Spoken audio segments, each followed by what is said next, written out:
Ronnie Williams and Teddy Hodgdon have a few things in common. They ended 2019 as champions and began their careers in the Wild Thing karts. Well, they're like the closest racing facility we knew around here. My grandfather and I used to come down, just used to watch them, go back to our house, and I always used to bug my mom and dad about getting a car. So we went to on-track karting, made a deal with my dad, ended up winning that deal. When I was 6 years old, I was watching NASCAR with my father, and I really enjoyed racing, and we wanted to do something affordable, cheap, and fast, and Wild Thing Karts was the perfect opportunity. It was close to home, it was really exciting, really fast, a lot of good competitors, so when we made our choice, we knew it would stick and maybe go into a career.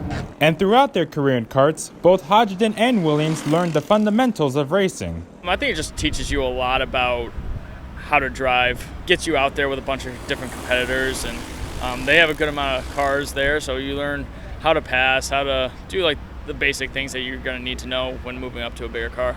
Just learning your line and learning how to be smooth and knowing when to pass, those are all getting the basics out of the way. If you can transfer out of there and go into something else and do good, you know you've succeeded in karts. Succeeded in karts and eventually in the modifieds.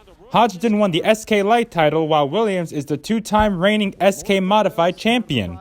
And for Wild Thing Karts founder Wade Gagner, he couldn't be more proud to see his graduates excel. Absolutely amazing to see on a Friday night here in the big cars, all the kids that we kind of groomed into race car drivers, winning championships, winning races. It's a great feeling. I love coming here on Friday nights. Nearly 24 NASCAR drivers at Stafford came from the karts, so several of the drivers who compete now on Friday nights also competed against each other several years ago on Monday nights. I grew up racing with Mike Christopher Jr. and also like Brian Narducci, Marcello.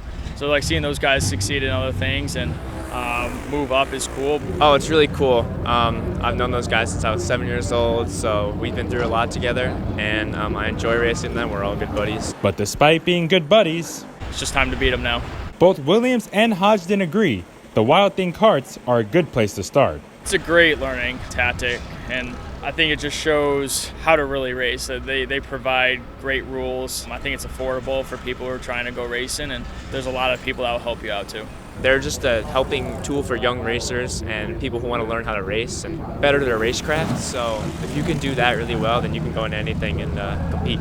You see a lot of guys who came up through the ranks and are racing at Stafford on Friday nights now, who started on the Monday nights at Wild Thing Karts at Stafford.